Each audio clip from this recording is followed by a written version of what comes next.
They just can't lose. The Jets are 7-0, and that's what we're going to be talking about today on episode 103 of the Level Flight podcast.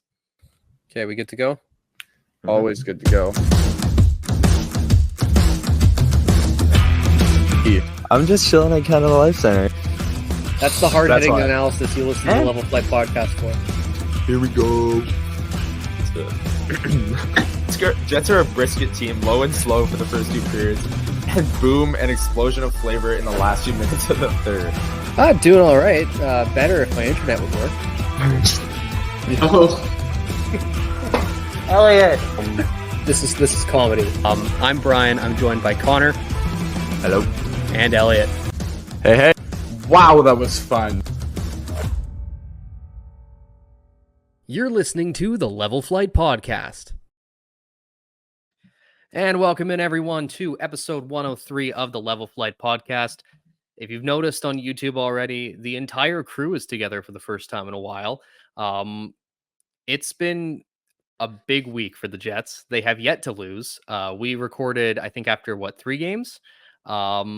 And we're talking about what was going well and sort of what to expect. And I did not anticipate having a lossless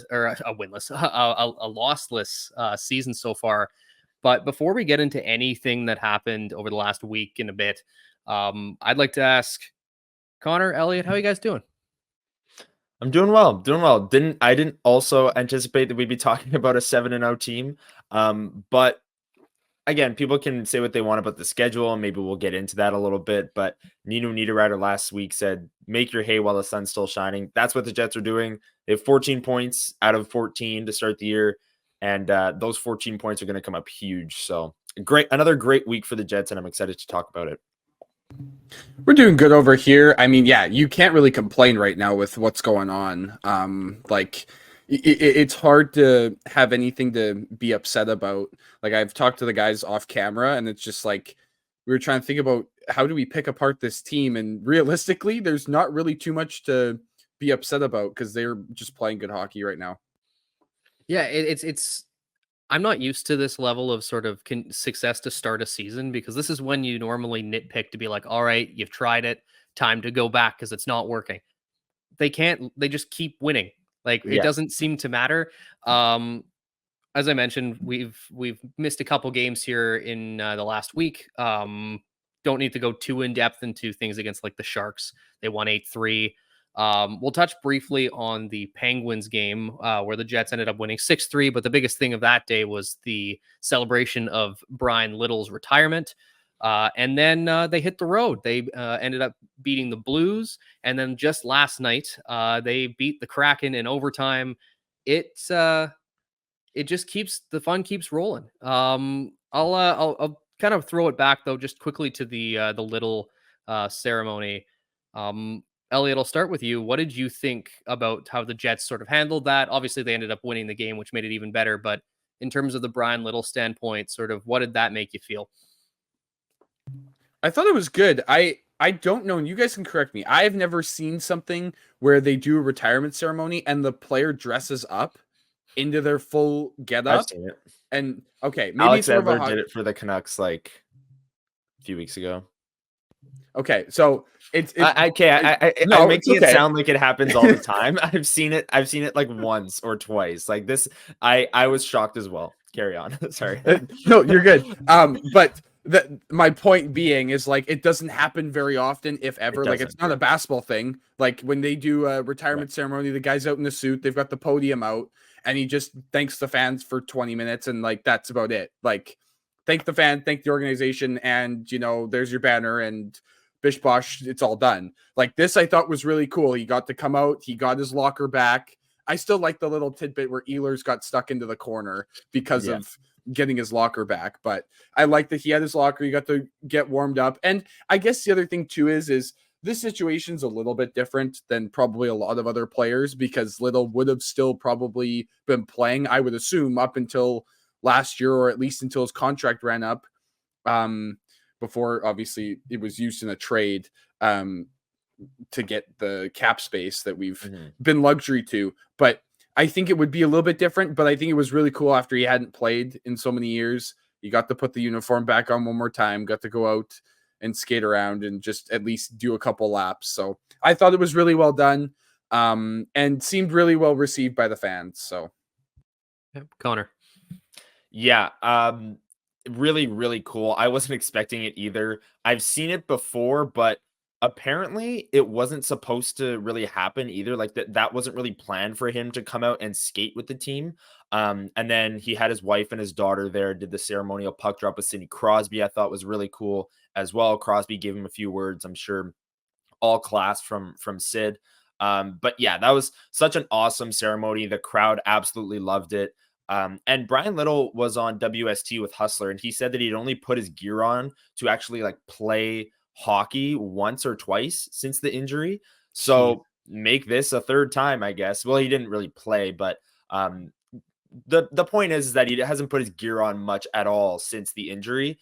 To put it on, the guys were probably on him in the dressing room saying, you got to come with us. You got to lead us out onto the ice. And he did. And I'm sure he really loved it, even though everyone is saying Bryan Little didn't like the spotlight. Bryan Little didn't like the spotlight. He's a team player. He never wanted the spotlight on him. I'm sure it was nice just to be recognized for that one little pregame ceremony for all that he did for the Jets as the OG 1C here back in 2011 with Andrew Ladd and Blake Wheeler.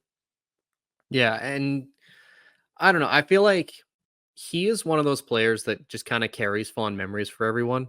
You could tell that everyone was just really, really happy for him to finally get this closure on, this chapter of his life. And obviously things didn't end the way he wanted to. And I think anyone wanted to with his tenure with the Jets, but to have, this moment for him, obviously he's not, he's not getting things like his number retired or anything, but this felt fitting for his contributions to the team. And I think that was, it was really well done. And I do also find it funny that I think they talked to Mason Appleton after the game and they're like, yeah, did you know? And they're like, no, he was just sitting in there after warmups. Yeah. That is so funny to me because that you just know that as soon as the guys walk back there, though, especially the ones who have played with him, they probably just went into a full celebration to see him back in his gear and everything. And yeah, I love what they did with it. And then, yeah, as I said, obviously Jets ended up winning that one. Just a great afternoon all around. Came back from 2 down against the Penguins and had an unbelievable last 5 minutes of the second. And yeah, the fans got on Rutger despite him not being there. And I thought that was hilarious. The Where is Rutger chants kind of took me back to like the early days of Jets 2.0 where the fans were just relentless and the silver medal chants towards Ryan Miller after the Olympics. That felt very, retro of them. But yeah, great way to end that opening homestand. They hit the road, go down to St. Louis to play the Blues, and once again give up the opening goal. They've done that now, I think, in all but 2 games. I think. I think the biggest thing for me though is at least so far. Giving up the first goal doesn't feel like a backbreaker like it has in past years. Just overall game itself, I'll start with you, Connor. What did you sort of think of both the game and then the result? Well, that opening goal, like the Jets were down 1-0 going into the second period, but you saw the recipe that, kind of gave you confidence that they were going to come back. Like they were spending a lot of time in the St. Louis end. It wasn't really like translating to high danger chances per se. But then in the third period, the dam broke and the Jets scored 3 goals, maybe their best period of the season. Cole Perfetti with just an unbelievable period. That Colin Miller goal was just, I said it the next day, it was just so aesthetically pleasing. Like a guy just skating into it full speed, unleashes like a 95-mile-an-hour slap shot, beats Jordan Binnington, who barely saw it because it was so fast. And then the Kyle Connor goal. I mean, Cole Perfetti supporting the puck down low, getting the puck into a good spot with Sandberg, instead of taking like a low percentage shot, makes the extra pass to Kyle Connor coming off the bench. And then the Kyle Connor goal was also beautiful, like outside the circles. That release is just incredible. But the Jets in this game, I thought, even though maybe the analytics say that they shouldn't have won or the shot attempts were in the Blues' favor, expected goals and things like that, I thought the zone time was really in the Jets' favor in the first period. You saw the results of that in the second period. And then the third period, maybe they faltered a little bit, but that's why you have Connor Hellebuck and they got the win. So there's not much to complain about, but I thought the zone time like kind of gave you confidence in that game, maybe less so than the Seattle game, which we'll talk about here. But yeah, that was a really good game from the Jets. And you could feel that they were going to come back because they were getting the chances. Binnington, unless he was going to stand on his head, goals were going to go in. And then it just took two really talented shooters in Colin Miller and Kyle Connor to beat him, but it happened. Yeah, Elliott. It's the same thing for me. You can't really complain. You get a win, but it's also one of those things where I know we talk a lot about analytics on this show, like a lot, and we have people come on who talk analytics and that sort of thing. That was a game where yes, maybe the analytics weren't in the Jets' favor, but that was like the good old eye test game. If you're watching the game, if you were to look at the analytics, you'd think that the Jets stole the game. But if you actually watched the game, you would have known that the Jets played better than the Blues. Yes, Binnington stoned them a couple times, but you're not going to hold the team back when they're going to continuously get chance after chance. So it's hard to add anything else on because Connor pretty much wrapped up how that game went. Yeah, I mean, I'll kind of add on to that too, where at least in the early going here, the Seattle game was a little different. But as I said, we'll get to that. The analytical battle in these games early on, if the Jets do lose in the microstats and everything, they're not getting buried. It felt like when they lost the analytics battle last year, they were getting absolutely punished. And you looked at it and the face people would make when they saw the numbers was that of someone who was about to vomit. But I truly think that at least they're playing teams close enough in terms of the repeatable actions, the shots, the chances that they have been able to do what they've been doing, where that's capitalized because you're doing the right things. And if you're not getting buried for the entire game, it also helps with your confidence too. Like you see things like that second line where first few games they looked, I mean, like, to be honest with you, just not good at all. No. And then once they got rolling, now they are at the bare minimum breaking even against these teams, but they're excelling. They're outscoring, and don't even get me started on the third line. They are the amount they're doing. One, they're scoring, which is something that early on it's really nice to have that depth scoring, but they're just not allowing a thing. This is incredible. That third line is incredible. But I want to go back to the analytics comment as the Jets aren't getting buried. You know, Connor Hellebuyck isn't being asked to make 40 plus saves in any of these games, right? And you know what can make up for maybe a 42% expected goals percentage? Goaltending and special teams. And the Jets have had the best power play in the league this year, or like top 2. I haven't looked after Thursday's game, but the special teams can carry you through. This is something that we talked about last year. Is like they were so dominant 5-on-5, but they don't score on their 3 power play opportunities. This other team they played against scores 2 of 3 on the power play. It's really hard to come back from when you're constantly down 2 goals in special teams goal differential, right? So I think the special teams has been a massive, massive part of this 7-0 start. I know they have 3 overtime wins as well, which is a little fluky, of course. But I do think the special teams making a turn. The 5-on-5 play could be a little bit better. I think the Jets would admit that themselves. But then the goaltending, like Connor Hellebuyck has like a 940 plus save percentage, right? Like this is a winning formula. Special teams and goaltending. Is it sustainable? That's a whole nother conversation, but you can win games off of special teams and goaltending. Just ask the New York Rangers. This is how they do it, folks. Well, I will say too, like, we're getting the extremes of all of these things. Yes. If they all either improve or regress to the mean, they're still going to be in a better spot, I think, overall than they were last year, because they did so well at 5-on-5, but they would go 0 for 5 at least once a week on the power play. And then they would, give up in the back, especially in the back half of the season, they would give up 2 power play goals a game.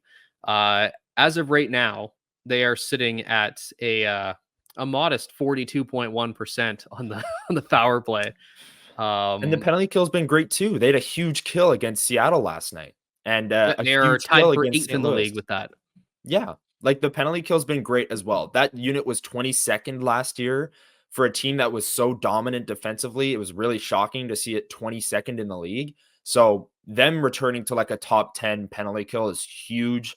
And I don't know, maybe top 8 isn't sustainable. Maybe they'll end up 14, like you said, but getting into the top average or top half of the league above average, I think is a massive win for this team. Like if you get a power play that's at 20% even, like I would take like 1 in 4. Like if you go 1 for 4 every game, I'll take a power play goal every game. Obviously, if you get to 25%, or no, I guess that's 25%. I don't know math.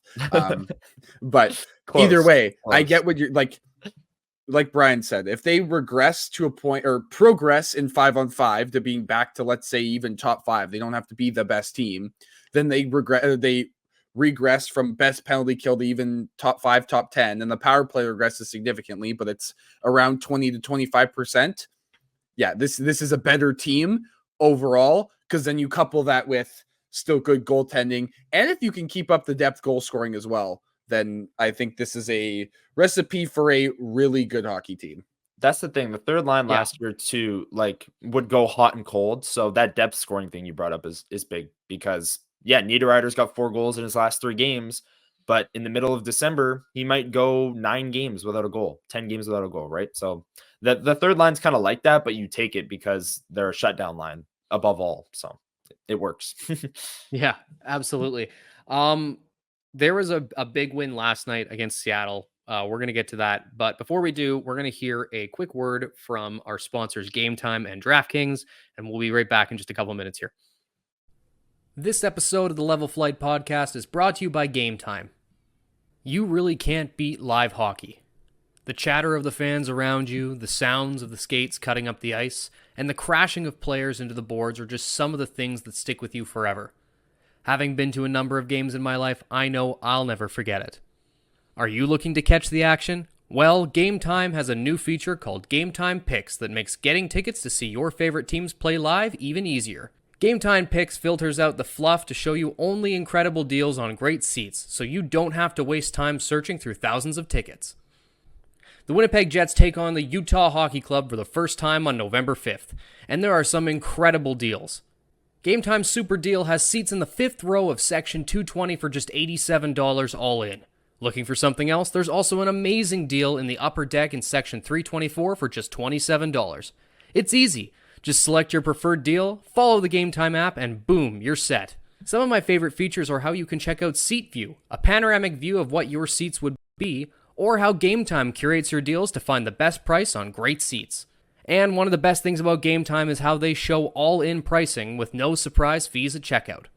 Take the guesswork out of buying tickets with Game Time Picks. Download the Game Time app, create an account, and use code THPN for $20 off your first purchase. Terms apply. Again, create account and redeem code THPN for $20 off. Download Game Time today. What time is it? Game time. This episode of the Level Flight Podcast is also brought to you by DraftKings. The quest for the Stanley Cup starts now. The puck's dropping on the 2024-2025 season. Get in on all the action at DraftKings Sportsbook, an official sports betting partner of the NHL. It's super easy for first-timers to get started. Try betting on something simple like picking a team to win. Go to the DraftKings Sportsbook app, select your team, and place your first bet. And if you are new to DraftKings, listen up. New customers bet $5 to get $200 in bonus bets instantly.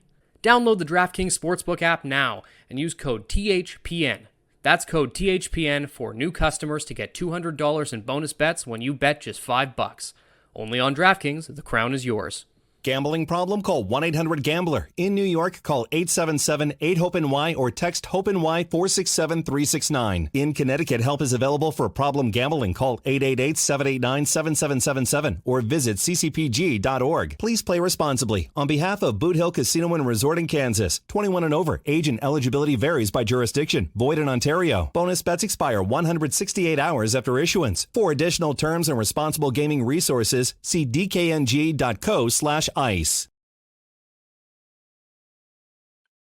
welcome back in, everyone, to episode 103 of the Level Flight Podcast. Thanks again to Game Time and DraftKings for sponsoring this episode.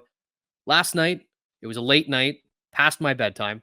Obviously, I'm happy about the win, but it felt like a punishment getting overtime in a West Coast game. Yeah, But that's always I'll tough. take it. They advanced to 7-0, so I'm not gonna complain too much about it.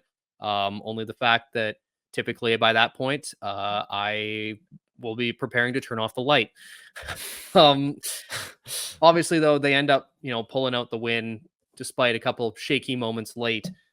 We've said it already before. It just kind of seems like they just can't find a way to lose. Like, regardless of what happens, they seem to always be giving themselves a chance to really, hold on to things. Obviously, it got a little bit closer than I think they would have liked. They were up 2 in the third. They give up, Mhm. obviously, 1 to Eberle and Matt Benier's second to force that one into overtime. But then they take advantage of the situation. Neil Pionk goes flying after tripping over, I can't remember who it was, I think it may have been Yanni Gord, his skate on the delayed penalty. Ehlers comes off the bench and wires one that just sneaks through Joey Decord. Connor, I'll get your sort of starting thoughts on it. What do you think about sort of the effort, almost period by period, because it felt like 3 different teams, and then obviously the result. Yeah, the first period, I was watching Kenny and Rennie last night, and Ken Wiebe was saying that he thought the first period was the Jets' worst period of the season. Hard to disagree with that. I Yeah. mean, it was only 1-0 after 1 for Seattle, but the shots I think were like 11-4 for Seattle. It was just a ton of zone time. Connor Hellebuyck was asked to make way too many good high danger saves. And then the Jets bounced back. And I don't know. I think Nino Niederreiter is just on fire. Like I said, that third line will have amazing games and then they'll have bad games, or stretches, I mean, of scoring and not scoring. But the first goal, I mean, goes in off his chest. The second one is a really nice play from Cole Perfetti coming down the wall. Really nice seam pass right on the tape. Niederreiter with like a shot fake, took 2 defenders and the goalie, took 1 step to the left and just had a wide open net to shoot at. So that was a really pretty goal. And then Gabriel Velarde, I think this is the biggest thing of this game for me. Him finally scoring a goal and seeing it where, like, this is a Gabriel Velarde goal. You see him take that puck right at the net, go across, wait out Joey Decord, and slide that puck in. Early in the season, like, Gabriel Velarde's had chances where the puck's been in his feet or the puck's bouncing. And last year, yeah, the puck's in his feet, he kicks it to his stick, and it's an easy goal. It's a surefire goal every single time because of his hands. But this year, he's just kicking it a little too far, or the puck bounces on him, or the pass is just a little too far behind his feet and he completely misses it. Like, it's just weird things happening with Velarde this year. So it's nice to see him. It was nice to see him take a goal and it looked like a Gabriel Velarde goal. Like, Liz Hood tweeted out, if you asked an AI generator to generate a Gabriel Velarde goal, this is what it would come up with. And that is it. Like, it was a Gabriel Velarde goal. And you love to see that. I also don't want to rant too long here, but I also love Nikolai Ehlers starting overtime with Adam Lowry. That change instead of Mason Appleton from last year is a huge, huge win for the Jets. That line goes out. Then Connor and Sheffield come on, draw the penalty. Neil Pionk does. And then Nikolai Ehlers is right back on, scores the OT winner. So Ehlers being used a lot in overtime. Last thing I want to bring up. But there's a lot of good to take away from this game, as well as the fact the Jets probably should have lost. But again, you have Connor Hellebuyck, so it doesn't matter. Elliott. I was going to bring up the overtime deployment thing because I thought that was interesting. My only, like, I don't want to say it's a gripe. I do think that it's a little, like, I get what Scott Arniel is trying to do with putting Lowry out to win the faceoff, get possession. Maybe you get a shot, then Ehlers gets possession back for you, and then you have Scheifele and Connor come over the boards. It still just feels weird that you put Josh Morrissey out there, you put Ehlers out there. Okay, you have 2 of your better skaters on the team and faster skaters, and then you throw Adam Lowry out there, and it's like, okay, well, now he's got to try to play up to pace with those guys, especially if the other team is throwing out faster skaters. But again, it really works if he wins the faceoff. I think the Jets are in a little bit more trouble if they lose it and Seattle had come right down.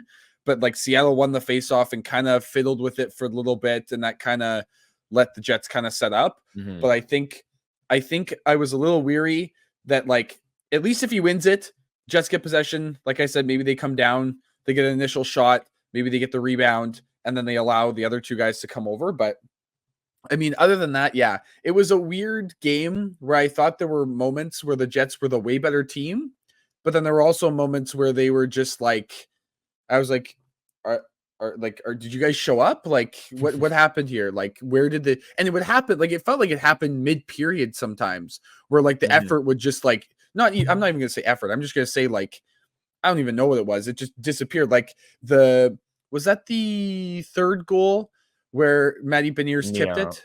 Oh, yes. Yeah, that was to tie the game. Like, no one's doing anything about that shot. Like, it's insane how perfect of a deflection that was. no, that was a perfect deflection. I'm just saying that, like, you watch the replay and Pionk is nowhere near Beniers. Like, yes, Beniers probably still gets the tip off and he probably still scores. But like, Pionk wasn't anywhere near him. And I'm just like, okay, where are you going here? But that's all I'm saying is, like, it was weird points, because then I thought that after the Kraken had scored that he looked good after, like, Pionk looked good again after that. Like, he looked much more sound. If there's one thing from this game and from the season that I'm kind of weary about, it's the top line. They've gotten outscored now 6-2 at 5-on-5. And yes, they're scoring a lot on the power play, scoring a lot in overtime.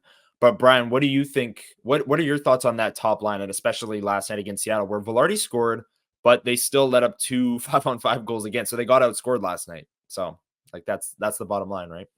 The Jets are 7-0 not because of how the top line has been playing, but in spite of it. They just haven't been able to put the puck in the net. And at some point or another, that's going to come back to bite them. It hasn't yet, because I mean, that's the thing too. Like, the Lowry line scoring at the rate they are, they're outscoring, I think, opponents 6-0 now. Yes. So you're getting bailed out in that aspect. But at some point or another, that Lowry line is going to regress to sort of where we've seen them in the past, where they're not an offensive bunch. Like, they can put the puck in the net every once in a while, but they're not scoring at this rate. They're going to start giving up goals. You're not going to, go the entire season not allowing a goal as a line.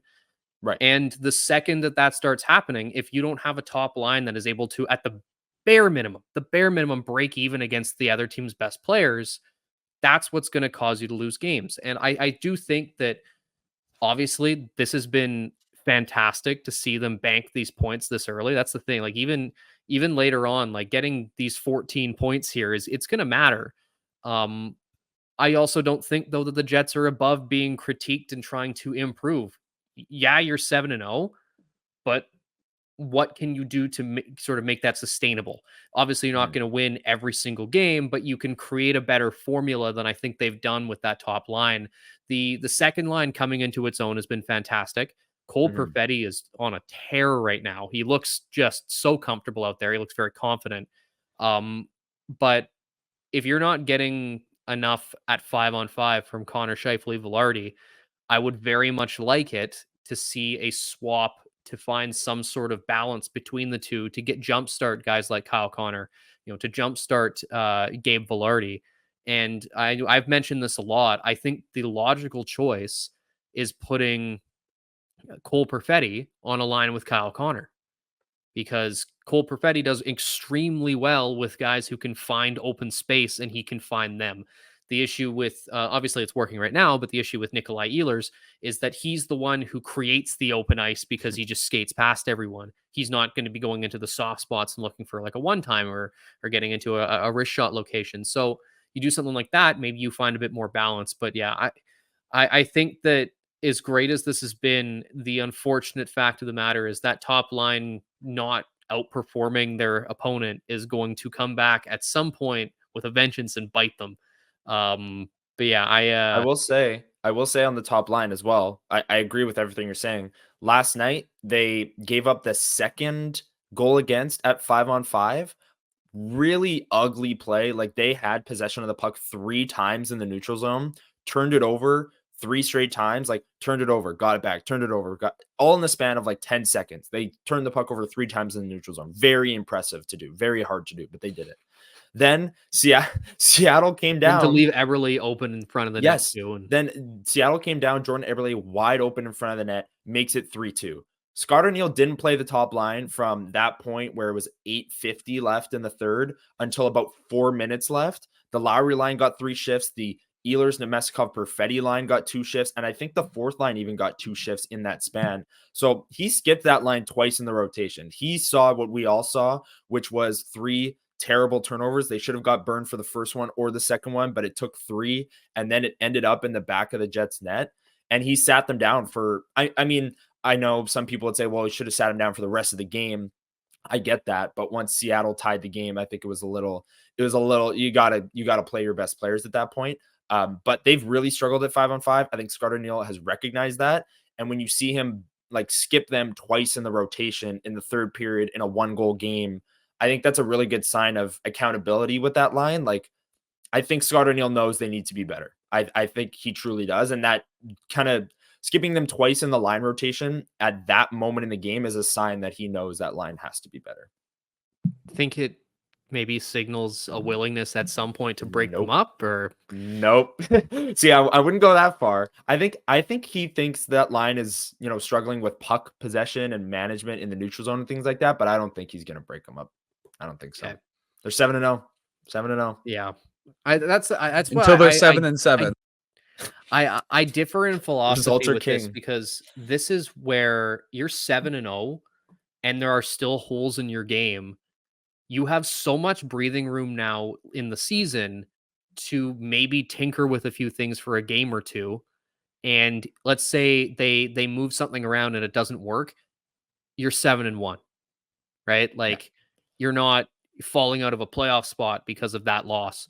I think that the recipe for success, because we saw it very quickly in the postseason last year, I think needs to be less so the specifics and more so the willingness to kind of try something else, because sticking to your guns only works for so long. And, we've had years of evidence that Connor and Scheifele, depending on who their winger is, unless it's Nikolai Ehlers, has struggled mightily.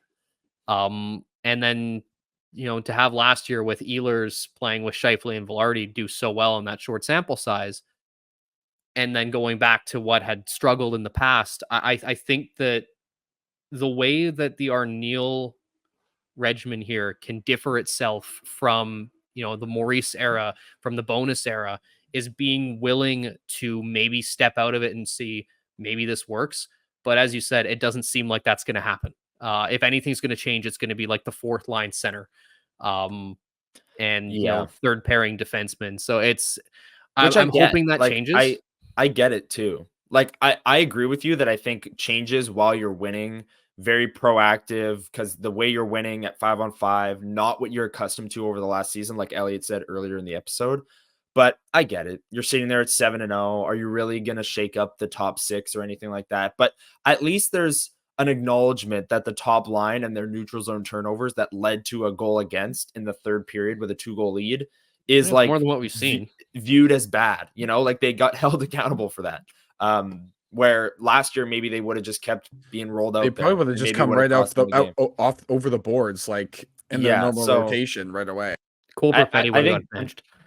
Yeah, cool. Yeah, actually, that line in a 3-3 game got like the last shift of regulation last night. I thought that was really interesting as well. But yes, I also wonder if that has to do with the turnovers. I wonder if Bonus wanted to make sure that the top line did. Or sorry, see, see, that's the issue. The lines are basically the same, so I'm not even thinking. But Scott Arniel probably was thinking, the top line has turned it over 3 times in the span of 10 seconds already this period. We've got 30 seconds left. I don't need them doing the same thing. Let's get to OT and let's see if maybe we can get a reset. But totally. Yeah. And well, obviously they end up with the win. So a lot of the conversation is, at least circled around the team, is very positive right now. And, we'll see how it goes. And I kind of want to segue here too. Just a quick discussion of the fact that here comes the tests, because you've got the Flames, who only just lost their first regulation game the other night. Yep. And then you've got the Maple Leafs, who are, consistently, especially during the regular season, a force. And, it's have to make sure that people know it's regular season only. Oh yeah. I mean, the playoffs. Sample sizes. Yeah, exactly. But no, I think that this is going to be the first sort of real test of how do you play against the teams that, at least for the time being, are up in the standings. You kind of know what you're getting from them. That's happening this week. You've got Hockey Night in Canada against the Flames, and then you've got Monday night on Prime against the Leafs. So a lot of people are irked by that because not everyone has a Prime subscription. But it's a good way to get people to not watch hockey games, is to make it exclusive on a specific platform. But that's the thing. I don't know marketing, NFL, so the NFL does it, at least in Canada, nicely, where they're Prime exclusive, but then TSN also carries it. But it should that's be that way. That's how it should be. But in the States, it's just Prime exclusive. You can't get it on ESPN. Like it's the same thing as hockey here. Yeah, I mean that's what happens when Amazon just opens their wallet and say, how much do you want? And you know what? They might do that with the next TV deal coming up, and they might get what they want, which is the full NHL streaming rights. So we'll see. Yeah, but I digress. Yeah, got 2 big games coming up, and then we'll at some point next week we'll get together and chat about what happened. Who knows? Maybe the Jets are still gonna be on their winning streak. We'll find out then. But no, that'll do it from us today.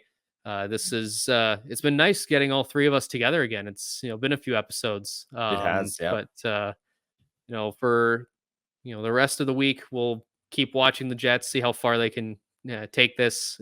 Obviously, you're at 7, just a few more. Suddenly, that double digit's not so daunting. But I look forward to seeing how they handle at the very least. We're not doing force win here. Jesus, I don't know that. No, at the very least, I'm really excited to see how they play the surprising hot start Flames on Saturday night. That'll be fun, and it's like 2 Canadian teams. You can't beat that. Late game though, so I might fall asleep. No, it's 6 p.m. 6 p.m. on 6 Saturday. PM. Yes, got the early one because there's a late game, but Jets got the early one. Yeah, not bad. That's new. That doesn't happen. Hour. Big time. Oh, geez. All right, we're getting off topic here. Yeah. Have a great rest of your day, everyone. From myself, Connor, and Elliott, thanks for listening to episode 103, and we will see you next time. Peace.